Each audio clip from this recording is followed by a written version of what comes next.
Well. If it isn't the consequences of their actions. AI has come in and literally just destroyed the job market as we know it. There's so many reasons, there's so many other reasons why the job market is really bad, but AI is usually kind of like the forefront of, especially entry level job positions. Now, pretty much, that's what made this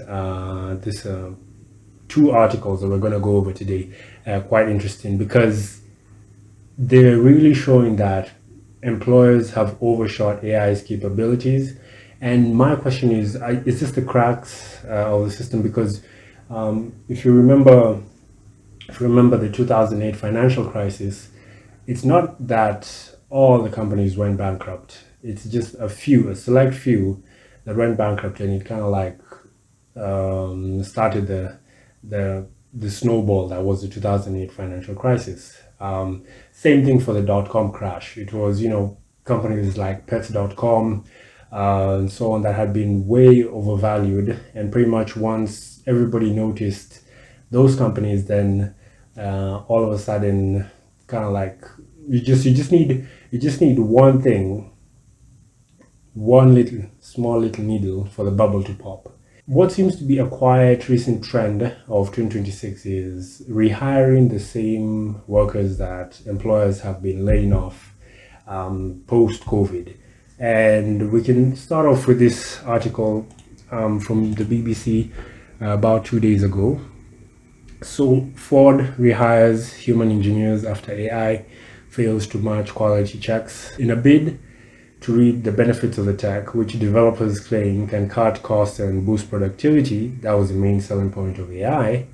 The US car maker adopted it across some parts of its operations, including for quality checks. But according to Bloomberg, its executives say the firm has rehired more than 300 veteran quality inspectors in recent years to make up for the pitfalls of automated systems. So it seems like this has been happening for quite some time, but now is when it's really popping up that AI is not necessarily the solution to all business problems, as it has been sold for the past few years. Ford wanted to deploy AI across the entire industrial system. We continued. This included rolling out 900 AI-powered cameras in its plans to detect quality issues at the source and help us mitigate supply disruptions. But, and this is a really interesting part, Poon told reporters on Wednesday the firm's AI-driven checks had failed to live up to expectations. I think this sort of reminds me of when Amazon was trying out the Amazon Go stores, and they wanted the whole, there's no employees in the stores. It's just pretty much products on the shelf. And the minute you pick up a product, then kind of like automatically deducts onto your card. And pretty much this kind of like seems the same thing, but then now in a factory setting whereby AI and cameras and sensors can do, they think that they can do most of the jobs, but there's still the human bit that AI really can't. Poon reportedly pointed to automated tools lacking the training and expertise of veteran technicians, many of whom he said had never left the company before their knowledge could be used to improve its tech. This is something interesting. I don't know whether they'll kind of like bring these people to train more AI or to just give them their jobs back. That's quite something interesting. I think the last bit of this article really marks what cannot be replaced. And it's kind of like a way to think of your own career and kind of like going forward, what is the most important thing.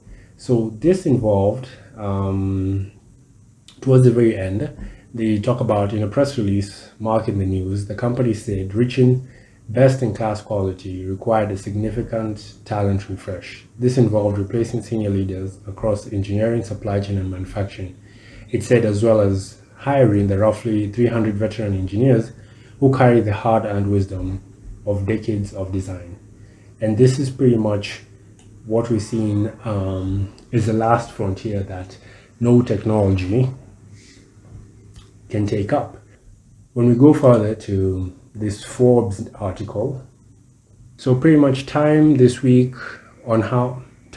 this week, on how some companies are beginning to follow a predictable model when it comes to rehiring workers after laying off those same employees due to their jobs being taken over by artificial intelligence.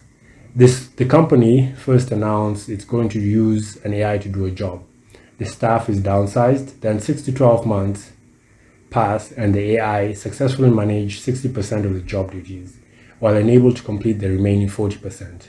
And so the company ends up rehiring the original staff members back. The central error in replacing people with AI is thinking AI will replace people rather than replace tasks. AI is great, technology is great, but it's important to know when something is being overshot and being oversold, and it's important to know what are the fundamentals of the economy. And the economy right now is hurting, and AI is sort of like the scapegoat that they're using to just kind of like put in the forefront that will solve all issues. But at the end of the day, even in the workplace, it's failing. So let's look at another example. In the beginning, it was sold that there's no need to hire a photographer and a graphic designer and a marketer and a sales lead in order to kind of like for a company to effectively carry out its marketing goals. But pretty much what we can see here is marketing teams eliminated their copywriters and discovered that content produced by AI was less effective with conversion due to a lack of understanding of what is the voice of the company and what customers were looking for. Again, the nuances, the really special things that take lots and lots of time to learn. And pretty much it's quite interesting that all of this is being entrusted on an AI that cannot work, while at the same time you have such high amounts of unemployment, yet a great number of people already have the skills in order to do these marketing jobs, for example. Similarly, accounting teams eliminated positions and determined that AI could accomplish processing transactions. However, the AI did not have the ability to identify anomalies as a bookkeeper's experience would have provided through instinct. So pretty much, when we're looking at how to position ourselves going forward, it's important to take into regard this study by Harvard economist David Deming, who found that AI does not replace social skills or judgment, but enhances their value. It's simply a tool. And I think people have forgotten that AI is supposed to be a tool to kind of like elevate the skill set that you already have. And employers have pretty much looked for every example to cut labor costs. And now AI is just the next thing that they're going to use. But when you look at it, I think the market is turning around. Perhaps we don't know how long it will take, but now we know that it's not a matter of if, but a matter of when. When will the vast majority of employers realize that AI is not the infinite solution they were sold to, but just another tool that enhances the skill set that their employees already have? Anyway, this is pretty much my daily observation. I hope it was valuable for you. I'm trying to do a lot more of this, and pretty much if you found this valuable, please subscribe and leave a comment, and anything that you might want to say about AI, anything that we missed, or any other articles that on this topic or any other topics that you may want me to cover.